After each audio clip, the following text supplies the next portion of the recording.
जय माँ काली। एक मंत्र जापक के शरीर में दर्द क्यों होने लगता है? ये दर्द कभी पूरे शरीर में होता है और कभी कभी कुछ हिस्सों में होता है। तो इसका क्या कारण होंगे? उन सभी कारणों को आज हम बहुत ही ध्यान से समझेंगे। अगर एक साधक इन कारणों को जान लेता है तो उसका निवारण भी वो समझ पाएगा, उसका निवारण भी वो कर पाएगा। अगर आपको भी कहीं पर भी शरीर में दर्द हो रहा है, आपने मंत्र जाप अभी शुरू किया है या फिर पहले से मंत्र जाप करते आए हैं और अब दर्द चालू हुआ है, तो उसका जो कारण है वो इस वीडियो के माध्यम से आप जान पाएंगे। देखिए, मंत्र की जो शक्ति होती है, जैसे आप मंत्र जाप शुरू करते हैं तो उसका शक्ति हमारे शरीर पर प्रभाव डालेगा ही, उसकी कंपन, उसकी वाइब्रेशन हमारे शरीर पर प्रभाव डालेगा। तो सबसे पहला प्रभाव हमारे प्राण ऊर्जा पर पड़ता है। जब भी हम मंत्र जाप करने लगते हैं तो मंत्र की शक्ति हमारे प्राण ऊर्जा को जागृत करने लगती है। उससे पहले तो हमारी प्राण ऊर्जा सिर्फ जीने के लिए काम आती थी, लेकिन अब हम जागृत होंगे। अब हम इस दुनिया के रहस्य को समझेंगे, इस ब्रह्मांड के रहस्य को समझेंगे।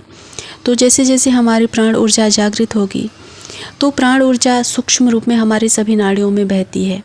वो दिखाई नहीं देगी, किसी स्कैनर से आप स्कैन नहीं कर पाओगे।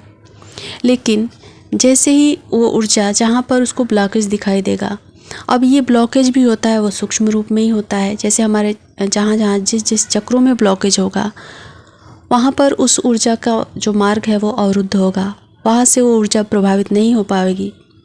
तो वहाँ पर वो दर्द मतलब शरीर पर हमारे प्रभाव आएगा, फिर हमारा शरीर में उस हिस्से पर दर्द होना चालू हो जाएगा। मान लीजिए प्राण ऊर्जा जब हमारे उस नाड़ियों को खोलने का प्रयास कर रही है जहाँ पर अवरुद्ध हुआ है, जैसे एक शरीर में कांटा कहीं पर चुभा है, अब उसको निकालने की कोशिश करेंगे तो पहले सुई चुभोना पड़ेगा, जगह बनानी पड़ेगी, फिर ही जाकर उस कांटे को निकाला जाएगा। तो थोड़ा दर्द की जो प्रक्रिया होगी और भी बढ़ जाएगी। उसी तरह से हमारी प्राण ऊर्जा काम करती है। जैसे ही उस ब्लॉकेज को हटाने का काम करती है तो दर्द और बढ़ जाता है। जहाँ पर भी मान लीजिए आपकी रीढ़ की हड्डी में दर्द हुआ, इसका मतलब है कि आपका सुषुम्ना अवरोधित है, वहाँ पर उस प्राण ऊर्जा को बहने का जगह नहीं मिल रहा है। तो हमारे रीढ़ की हड्डी में सनसनाहट, दर्द, खिंचाव इस तरह से महसूस होगा। अब किसी के साधक में गले में दर्द होता है, कंधे में दर्द होता है, तो इसका मतलब ये है कि उसका भी शुद्धि चक्र कहीं ना कहीं ब्लॉक है, जिसकी वजह से ये दर्द हो रहा है। अगर कमर के नीचे साधक को दर्द होता है, जैसे पैरों में दर्द हुआ, कमर के निचले हिस्से यानी कि पूरा जननांग से लेकर अंगूठे तक कहीं पर भी दर्द हुआ, तो आपका जो मूलाधार चक्र है कहीं ना कहीं ब्लॉक है। तो ये डरने वाली बात नहीं है। इस तरह से अगर आपको लगता है कि आपका जो चक्र है वहाँ पर ब्लॉक है, वहाँ पे दर्द हो रहा है और इस दर्द में ना खिंचाव होगा, ऐंठन होगा और कभी कभी दर्द होगा। मान लीजिए 1 घंटा दर्द हुआ, फिर अपने आप दर्द कम हो गया, या फिर मंत्र जाप करने गए, मंत्र जाप कर रहे हैं तो कुछ आपको आभास हो रहा है, जैसे गर्माहट लग रही है उन चक्रों पर। तो ये कोई डरने वाली बात नहीं होती है। ये होता है हमारी जो नाड़ियाँ होती हैं ना, उनके जागरण का संकेत होता है। ये नाड़ी जागरण का संकेत माना जाता है। तो ये डरने वाली बात नहीं है। डरने वाली बात तब होती है जब हमारे पूरे शरीर में दर्द होता है। इसका भी 2 कारण है, एक नेगेटिव कारण है और एक ये होता है कि जब हम जाप ज़्यादा मात्रा में एक साथ करने बैठ जाते हैं। हमने साधना की पहले कभी तैयारी नहीं की, बैठने की कभी तैयारी नहीं की कि हमें आसन में किस तरह से ज़्यादा टाइम तक, मतलब एक प्रैक्टिस होता है, 15-20 मिनट की प्रैक्टिस की जाती है पहले, उसके बाद से हम माला लेकर बैठते हैं तो आसानी से हम माला जाप कर पाते हैं। और जब हम बिना तैयारी के साधना में बैठते हैं और देर तक मंत्र जाप करते हैं तो देर तक बैठना हमारे शरीर में तनाव पैदा करता है, तो इस वजह से हमारे शरीर में दर्द रहता है। तो अगर हम मंत्र जाप करना बंद कर देते हैं और फिर ये दर्द ख़त्म हो जाता है, मतलब हम रिलैक्स मोड में हमारा जब शरीर चला जाता है तो ये दर्द ख़त्म हो गया, या फिर हम प्राणायाम किए, या फिर धीरे धीरे आदत लग गई और ये दर्द ख़त्म हो गया, तो ये तो अच्छी बात है। मतलब ये कोई बुरी बात नहीं है और ये भी डरने वाली बात नहीं है। डरने वाली बात है निगेटिविटी की अवस्था में, जब आप जाप कर रहे हैं और जाप करते समय आपकी सांसें अटक रही हैं, आपको ऐसा लग रहा है कि आपको सांस नहीं लिया जा रहा है, उस समय डरने वाली बात होती है। ये निगेटिविटी की वजह से होता है। या फिर कुछ साधकों को ऐसा आभास होता है कि उनका कोई गला दबा रहा है, ऊपर से उनका सर कोई खींच रहा है, या फिर पीठ पर अचानक से ऐसा लगेगा कि पीठ के पीछे कोई बैठ गया है, पीठ पे दबाव पड़ रहा है।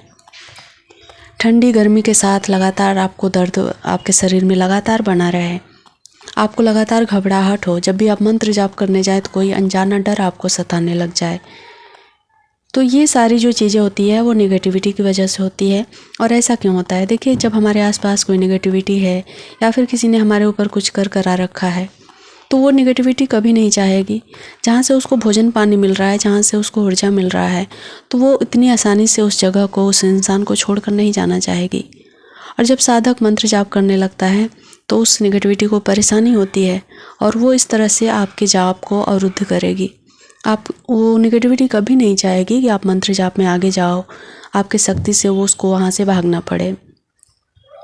तो ये सारी चीज़ें होती हैं। अब अगर आपको ऐसा लगता है कि आपको पूरे शरीर में दर्द है, जो भी मैंने नेगेटिविटी के लक्षण बता दिए, अगर इस तरह से आपको हो रहा है तो आपको ज़रूर एक बार चेक करवाना चाहिए कि आपके ऊपर कौन सी नेगेटिविटी है, किस तरह से वो आपको परेशान कर रही है। वो जाएगी भी या फिर आपकी पुश्तैनी है, कुछ कर्माश आपके साथ हैं, जो कर्म पूरा होने के बाद भी हो जाएगी। इस तरह से होती है नेगेटिविटी, कुछ इस तरह से काम करती है। मतलब कुछ कर्म हमारे ऐसे होते हैं जो हमारे साथ वो जुड़ी है, तो कर्म पूरा होने के बाद ही जाएगी। या फिर किसी ने कुछ भेजा है तो वो कुछ समय के लिए रहती है, फिर वो चली जाती है। कुछ अगर हम हवन करते हैं, किसी से दिखा लिए, सुना लिए, तो वो चली जाती है। तो इस तरह से ये मंत्र जाप के समय शरीर में दर्द के कारण होते हैं। अगर आपको भी इनमें से कोई भी एक कारण आपको समझ में आता है, जैसे कि शुरुआत में मैंने बताया जो अच्छे कारण होते हैं, जो हमारे नाड़ी जागरण के संकेत होते हैं, तो उस समय डरने की बात नहीं है, वो तो अच्छी बात है। अब जैसे जैसे हमारा नाड़ी शुद्ध होगा, हमारी प्राण ऊर्जा बढ़ेगी, फिर हमारी कुंडलिनी जागृत होगी, हमारे सभी चक्र एक्टिवेट होंगे, फिर बहुत सारी शक्तियाँ, सिद्धियाँ हमें ऑटोमेटिक मिल जाएंगी। सबसे पहले सिद्धियाँ मिलती हैं जो कि देवी देवताओं की, योगिनियों के रूप में हमें मिलती हैं। अगर आपको भी कुछ जानना है, समझना है, तो दिए गए नंबर पे कांटेक्ट कर सकते हैं। और ये कांटेक्ट नॉर्मल नहीं होगा, ये सिर्फ आपके रीडिंग के लिए होगा। आप अगर अपने बारे में कुछ जानना चाहते हैं तभी मुझे कॉल करिएगा, वरना आप कमेंट में भी अपने नॉर्मल से क्वेश्चन पूछ सकते हैं। चलिए, मिलती हूँ अगले वीडियो में, तब तक अपना ख्याल रखें। जय माँ काली।